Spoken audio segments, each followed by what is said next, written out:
बात बच्चों, कैसे हैं आप सब बच्चों। हम पाठ 14 आर्यभट्ट पढ़ रहे थे, अनुवाद कर चुके हैं हम, अब अभ्यास करने वाले हैं। तो पहला प्रश्न देखो बेटा, एक पदेन उत्तरत। हमें एक पद में उत्तर देना है जो भी प्रश्न यहाँ पर पूछे गए हैं उनका।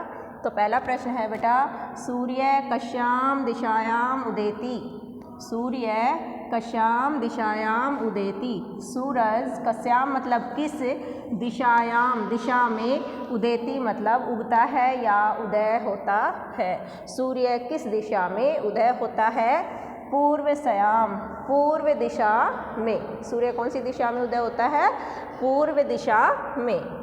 अगला क्वेश्चन है, आर्यभट्टस्य वेधशाला कुत्र आसीत्। आर्यभट्ट जो थे उनकी वेधशाला कहाँ पर थी? बेटा वेधशाला क्या होती है? वेधशाला एक तरह का जंतर मंतर होता है जिसमें यंत्रों और संख्याओं के आधार पर ग्रह और नक्षत्रों की स्थिति की जानकारी प्राप्त की जाती है। उस जगह को कहते हैं जंतर मंतर, और वही होता है वेधशाला। ठीक है, तो जो आर्यभट्ट की वेधशाला थी वो कहाँ पर थी? पाटलिपुत्रे, पाटलिपुत्र में। आर्यभट्ट की वेधशाला कहाँ थी? पाटलिपुत्र में। अगला क्वेश्चन है, महान गणितज्ञ ज्योतिर्विचय कै अस्ति। जो जहाँ इस पाठ में किस महान गणितज्ञ और ज्योतिर्विच मतलब ज्योतिषाचार्य का जिक्र हुआ है? इस पाठ में कौन है गणितज्ञ और ज्योतिषाचार्य? उत्तर है बेटा आपका आर्यभट्ट। आर्यभट्ट। आर्यभट्टेन कै ग्रंथ रचित है। आर्यभट्ट के द्वारा कौन सा ग्रंथ रचा गया, या आर्यभट्ट ने कौन से ग्रंथ की रचना की? उत्तर है बेटा आर्यभट्टियम। जो पुस्तक आर्यभट्ट ने लिखी उस पुस्तक का क्या नाम है? आर्यभट्टियम। अगला क्वेश्चन है, अस्माकं प्रथम उपग्रहस्य नाम किम अस्ति। क्वेश्चन फिर से देखो बेटा, अस्माकं प्रथमो उपग्रहस्य नाम किम अस्ति। हमारे, अस्माकं का मतलब हमारे, प्रथम उपग्रह से, पहले उपग्रह का, प्रथम उपग्रह से का मतलब है पहले उपग्रह का नाम क्या है?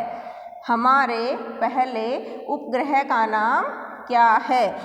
उत्तर है बेटा आर्यभट्ट है। आर्यभट्ट जो पहला उपग्रह स्पेस में छोड़ा गया था हमारे भारत के द्वारा, उसका क्या नाम है?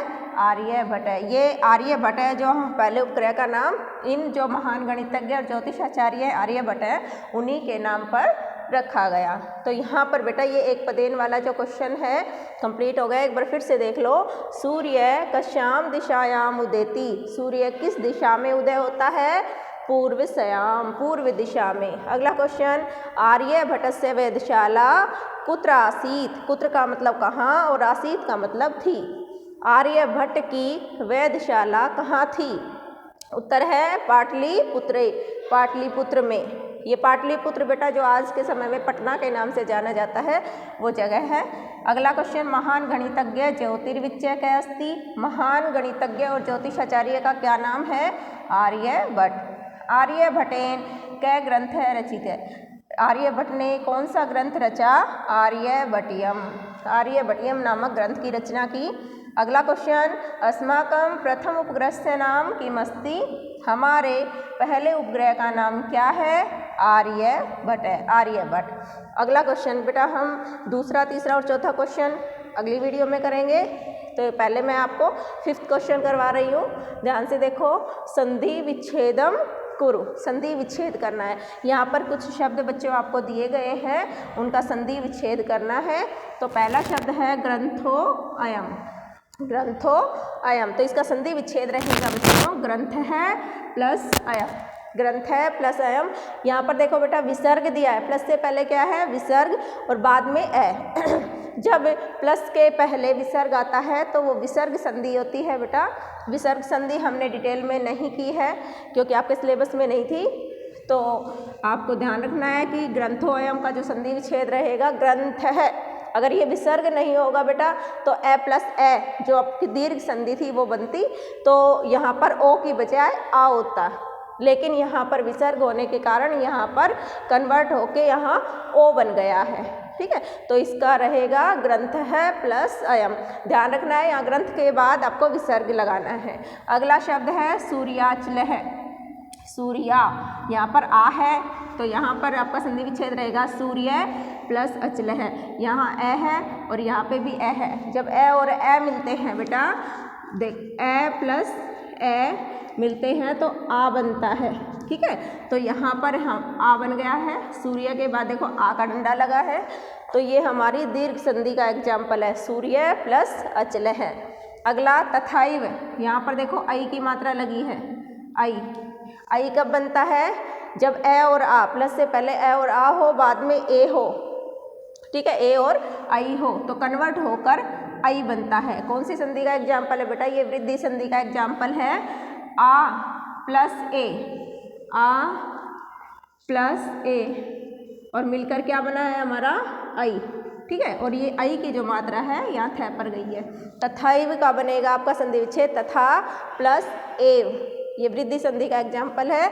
अगला है काला, कालातिगामिनी, कालातिगामिनी, तो इसका संधि विच्छेद रहेगा काल प्लस अतिगामिनी, काल प्लस अतिगामिनी। अब ये देखो प्लस से पहले ए है हमारे पास और प्लस के बाद भी ए है, ए और ए मिलकर क्या बना, आ। जब ये ए और ए आ मिलता है, आ बना है, तो यहाँ आपका आ की मात्रा रहेगी, ये ए प्लस ए आ बना है, ये कौन सी संधि का एग्जाम्पल है आपका, दीर्घ संधि का। तो एक बार फिर से देखो, कालातिगामिनी का संधि विच्छेद रहेगा काल प्लस अतिगामिनी और ए मिलकर यहाँ पर आपका आ बना है। आगे देखो, प्रथमो उपग्रह से, प्रथमोपग्रह से, अब यहाँ पर ओ बना हुआ है क्या बना हुआ है बेटा, ओ कब बनता है, ए प्लस उ, यहाँ ए रहेगा प्रथम में लास्ट में क्या है ए, और यहाँ उपग्रह से उ, यहाँ है ए बच्चों ए और यहाँ है आपका उ, जब ए में उ मिलाया जाता है तो ओ बनता है, और ओ जो बना है हमारा वो मात्रा के रूप में प्रथम, मैं के ऊपर आपका ओ जाएगा, तो प्रथमोपग्रह से, प्रथमोपग्रह से, ये आपका गुण संधि का एग्जाम्पल है बेटा, ठीक है। ए प्लस उ और क्या मिलकर बना क्या, ओ, और ये ओ कहाँ जाएगा, मैं के ऊपर मात्रा के रूप में। तो ये आपका 5th क्वेश्चन संधि विच्छेद का ये भी कंप्लीट हो गया है। आशा करती हूँ आपको समझ आया होगा। धन्यवाद।